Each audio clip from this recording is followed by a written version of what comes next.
Hey guys, welcome back to my channel. I am Danielle, aka Stitcherista, here on YouTube, and today is going to be a stitch with me. So as you can see, I've gotten quite a bit done this week. So I've gotten done, all of this here. I'm slowly getting to this part. Once I get to this part, I'll be able to move it up to the top half. Although I do have her arm to do. That's on this section of the pattern.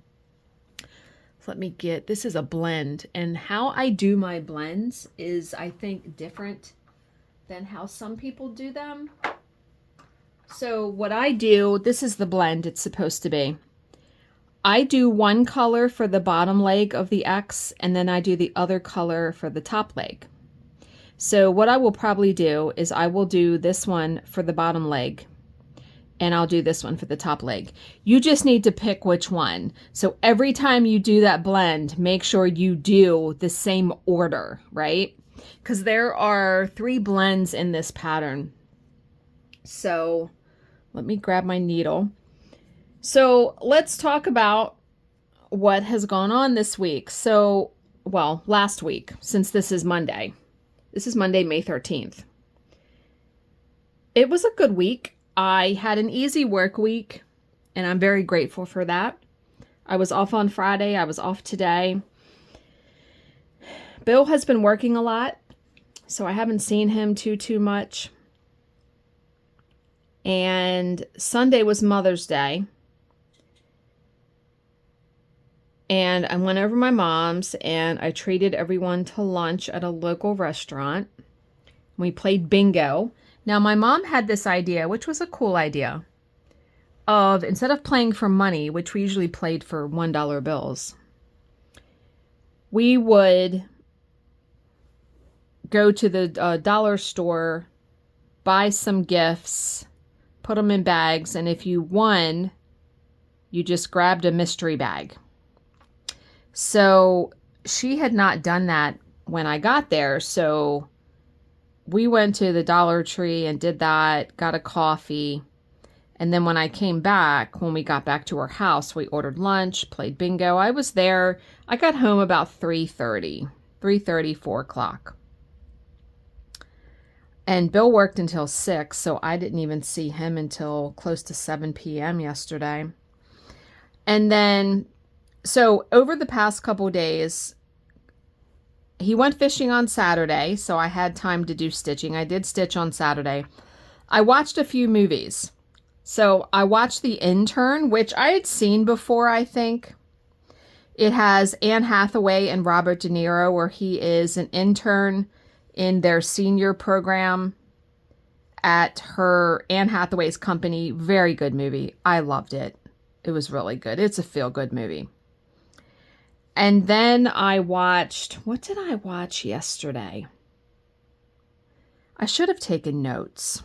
I usually do.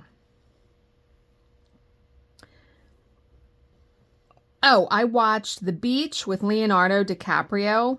Love that movie. I've seen that movie a couple times. Where he is traveling abroad and he comes upon this guy who's got this map to this secret island. Really good if you haven't seen it. And Bill and I watched 2020 on Saturday evening. And then what did I watch? I want to say I watched another movie that I had seen before. I watched Willy Wonka and the Chocolate Factory, the original one with Gene Wilder. Love that. Love all these movies. And so I did a bunch of stitching, and then I've also been reading. So I was reading Anthony DeMello's book, Awakening, and I finished it today. So I have some notes, and I wanted to talk with you about them because it is quite an eye-opening book, and it's concepts that go against what normal society is. And I think he's on to something, though, but most people will not do what he says in the book. So The first thing he says is you really need to listen, like actively listen to people. Most people listen to hear what they want to hear, if that makes sense. You're not really listening to what is being said. And another thing that he said is to forget your past. You know, so many people have regrets, me included. And all of this stuff I'm going to say is easier said than done. This is not something that is done in a very short period of time, like, because we are all conditioned by society to have certain beliefs and things. Do you know what I mean? And I've been pondering this stuff for the past week since I've been reading the book. And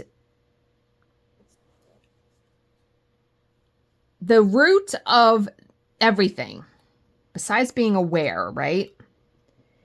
All of our suffering is caused by some form of desire, whether it's an addiction like to drugs or gambling or shopping or something.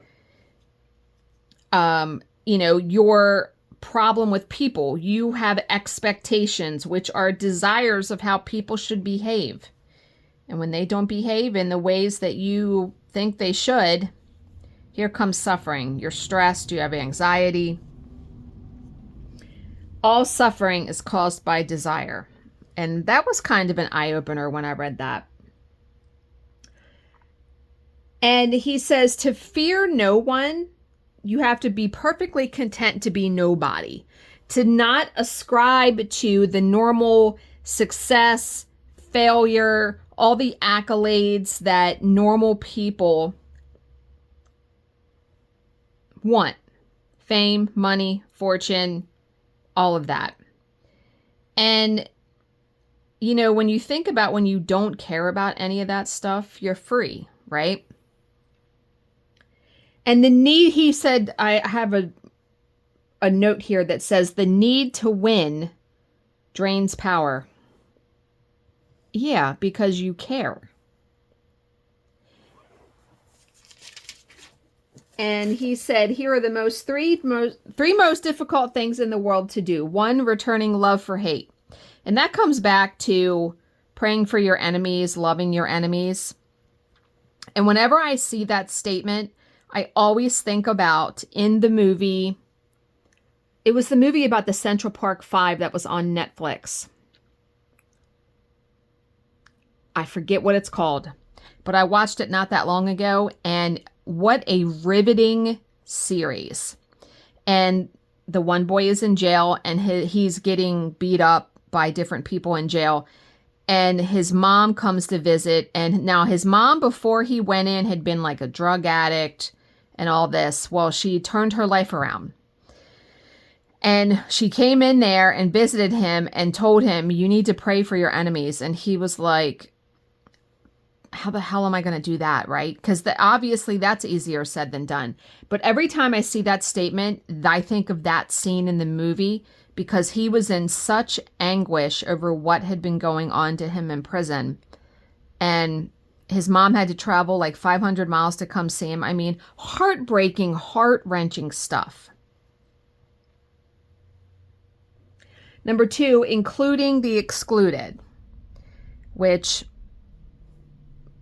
you know, that's pretty self-explanatory, but, you know, making people feel included, right? And number 3, admitting you were wrong. And nobody wants to do that, but yeah. And I wrote down, you let the cloud come in, because the more you fight it, the more power you give it. So the cloud as in anything negative, you know, anything that has a hold over you, you're giving power to it. He says, if you drop all of those attachments to desire, to success, to whatever, that goes away. You know, you drop it, you're immediately free from it. Again, easier said than done. And he said, one reason you are not experiencing bliss is you're thinking or focusing on what you don't have. A lot of people do that. But when you think about it, when you get something that you want, you always want something else. You get that thing and your joy is fleeting, right?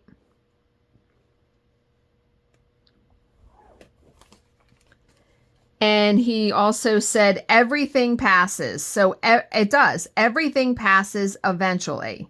Any kind of bad day, a long job that I have, and I have said that to myself many times, like, this job is going to end eventually. Even if I work late, there will be an end point. It will come to an end. Everything comes to an end. And one of the most amazing things that I read in that was that we see things in people not as they really are, but as we are. We all walk around and see things filtered through our lens of life. That's why you can have one situation and 5 people can interpret it a different way. And that made sense. And when you change, everything changes. Not trying to change your spouse, not trying to change your children, not trying to change your boss, which, you know me and like work. It's change. You change, the situation is going to change. Absolutely. And one of the most powerful stories I read in this book, and I even told Bill about it, was, normal schooling in America. You're graded. Oh, I meant to not do that. You're graded and someone's valedictorian. You get an A. Someone's at the top of the class. All of that. You graduate, you get diploma, you get accolades, blah, blah, blah, blah, blah. Medical school in Switzerland. And I don't know if this is all medical schools. He just said in Switzerland, there was no grades. You only passed or failed. So what did that do? Everyone helped everybody, which in my opinion would probably made them better doctors because they were all helping each other. There was no top 5 in the class. This person had the best grades, and which in the grand scheme of things doesn't mean a lick of nothing, in my opinion, when you're out there in the world. And, compared to a story he told where he had talked to a student that went to a U.S. medical school, and when they did like a rotation with microscopes, the class that came in behind them, some of the kids would sabotage the microscope and mess with it. So it took the next group that came in longer time to be able to set it to where they needed it. Competition. Yeah, I read that and my mouth fell open because what a wonderful concept, right? And he says, don't cling to labels. If someone tells you you're a genius, everything you do, then you become tense because you're trying to live up to that constantly. And here's a good little story. And this is the last little piece I have about the book. Read the book. The book is amazing. I loved it. It's hard to give up all of those attachments, but it made sense. All right, so C. What is C? 210. And this goes to the labels. When I was in high school, I belonged to the marching band. I played the clarinet. And the last 2 weeks of summer vacation, we had band camp where you came there like 9 to 5, Monday through Friday, and you learned the routine for the upcoming football season. And he used to give us, our band director used to give us poker chips because you learned like one step at a time, and we practiced it numerous times. And we practiced it without even playing the music because you needed to know where you were going in the formation before you even thought about memorizing music and playing music. So,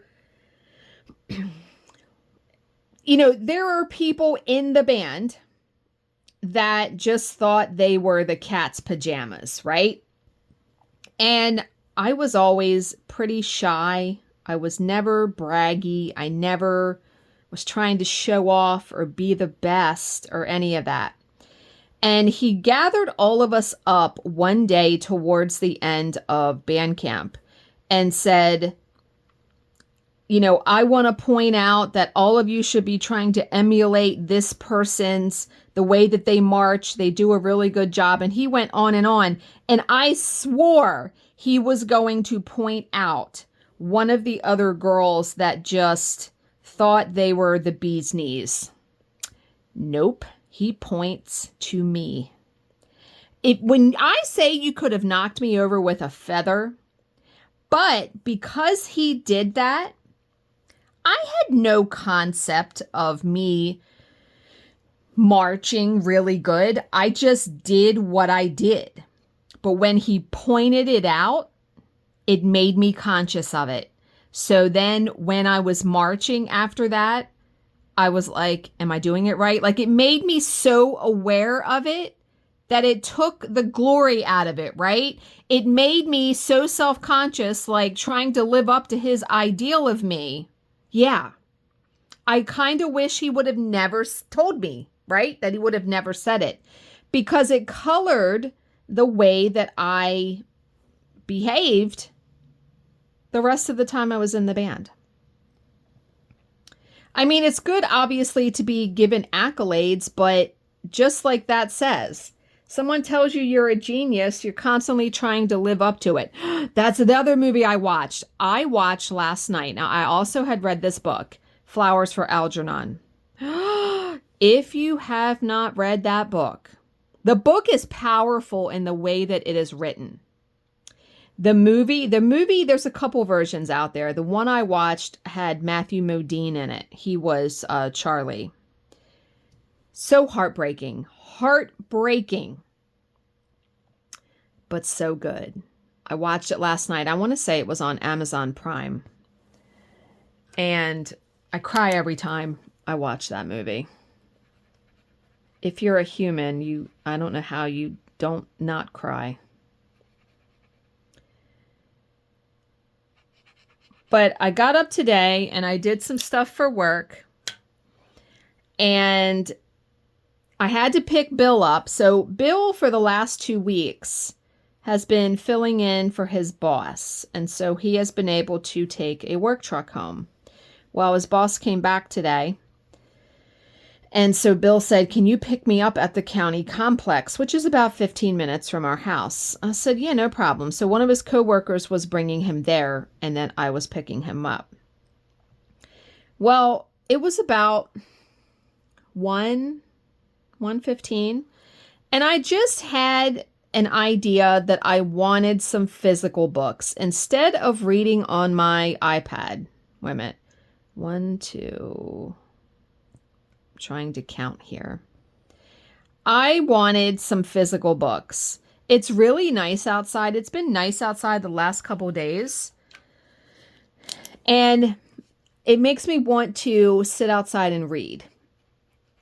And I get tired of always being on an electronic device. I actually miss having a physical book in my hand.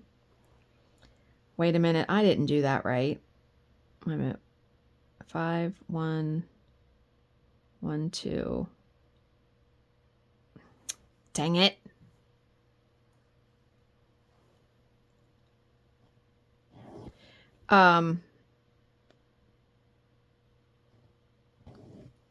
Yeah, so I knew what time I had to pick up Bill, and I said, okay, I'm going to drive to an actual bookstore.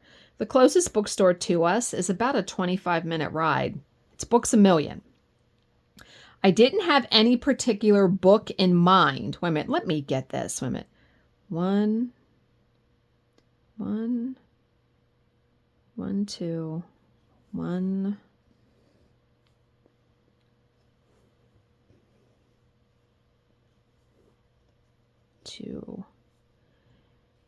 And I got there, and what's nice is Books A Million is at Arundel Mills Mall. And wait a minute. The mall, the Books A Million is an anchor store, which means I don't have to walk through the mall to get to the bookstore. I was able to park right outside of it. Wait a minute, did I do that right? 1, 2. I don't know how people don't highlight when they work on a Mirabilia. 1, 2, 3, 4, 5, 6, 7. Lacey never marks her patterns.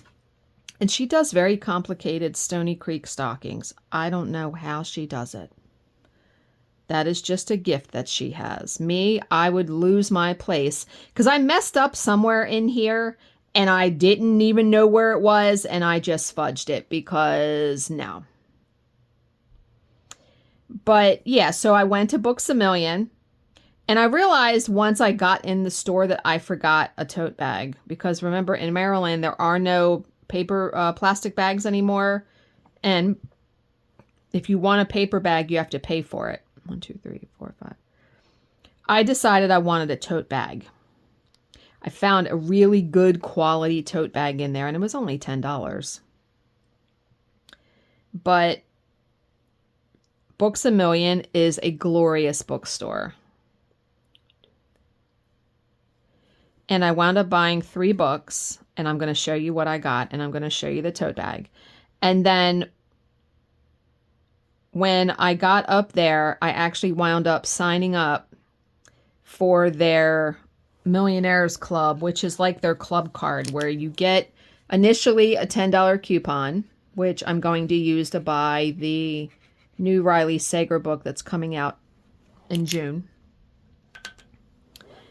And you get discounts on all year round on stuff.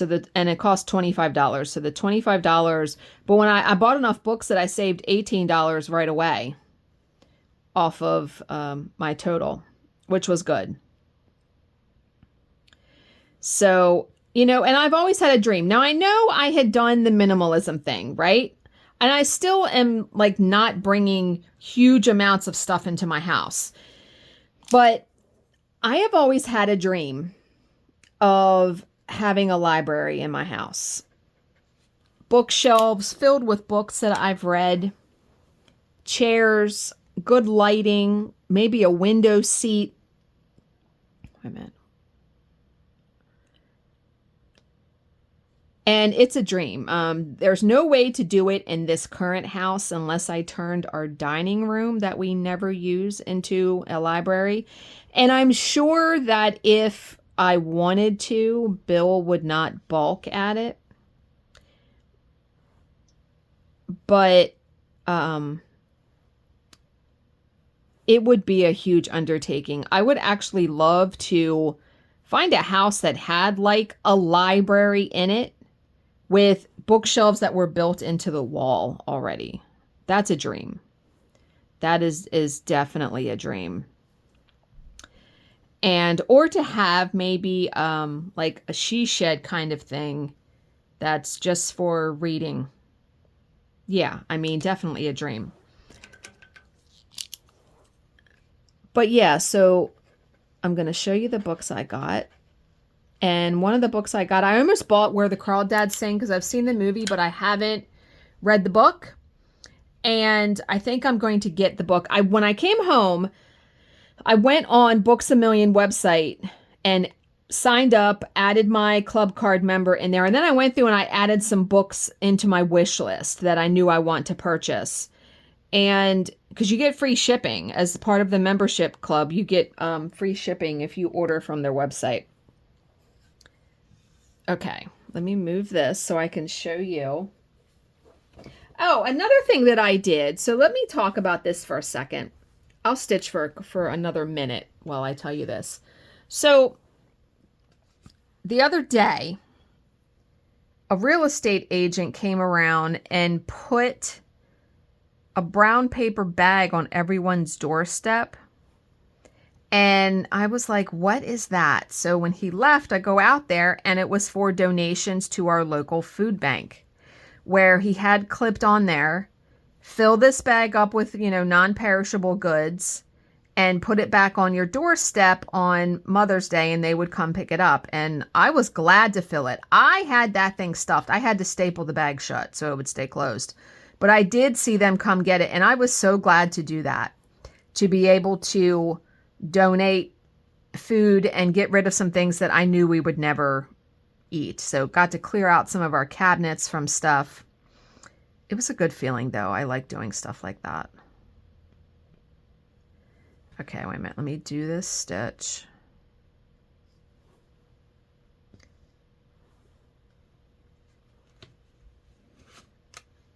Okay.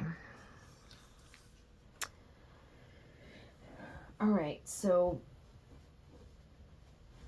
here is the tote bag I got. It says all booked up, and it's a really thick, heavy canvas, which I like that you can hang it up by this loop instead of the strap. So it says all booked up on either side.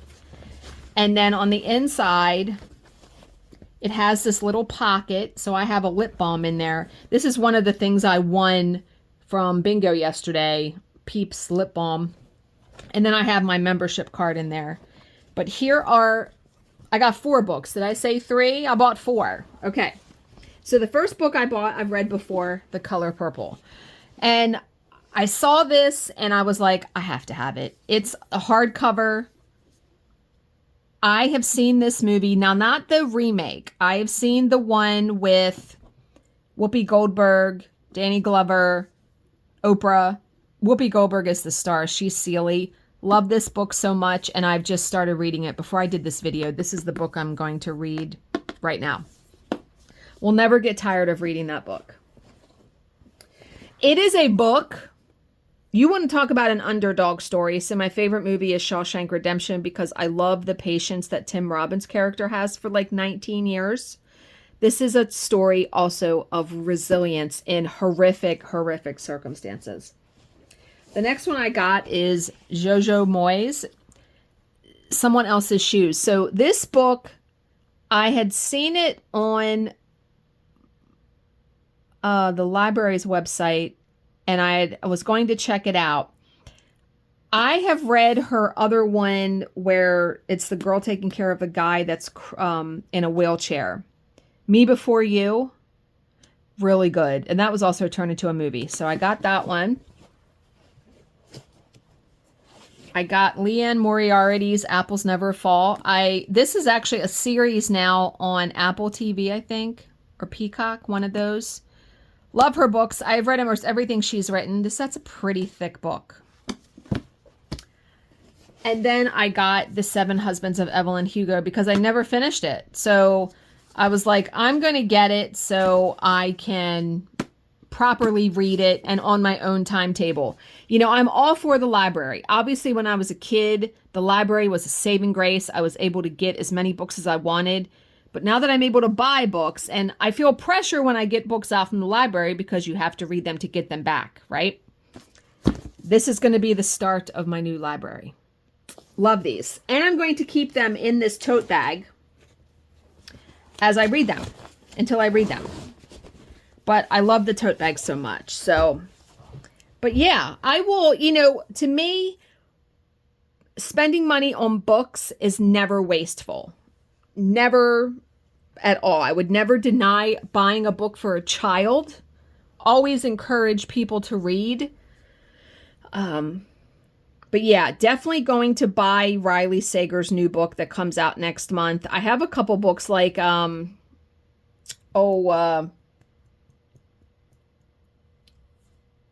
Moglen's coming out with a new book soon. I think I forget when it is.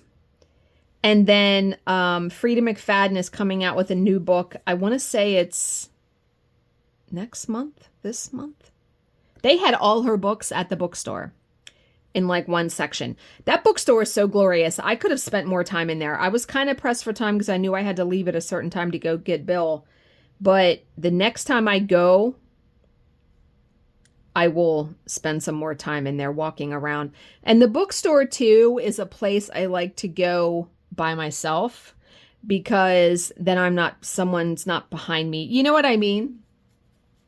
And I would never drag Bill to a bookstore. He's not a reader like I am.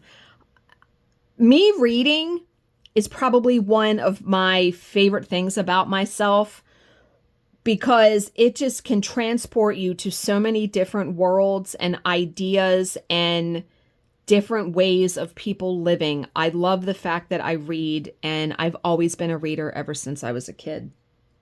So I hope you guys are all having a good week, that those of you that were able to celebrate Mother's Day did so. I'm so very sorry. So many of you shared that Mother's Day is a hard day for you, and I'm very sorry about that. And it's still bittersweet even for me, because we lost my grandmother. And I know when the day comes that I lose my mother, that day will be a totally different day for me. But I am very thankful to still have my mom in my life and my stepmom. So I'm very blessed in that regard to have all of my parents still alive. So I hope you guys all have a good week. This will probably be the last video I do this week. And I probably won't do one until next week sometime, because Bill and I, my 50th birthday is this coming Saturday. And Bill and I are taking a little trip Thursday, Friday, Saturday, coming home Sunday. So, as always, if you have any questions, please leave them in the comments section below, and I will answer them to the best of my ability. Thank you so much for watching and subscribing, and I will see you in my next video. Bye, guys.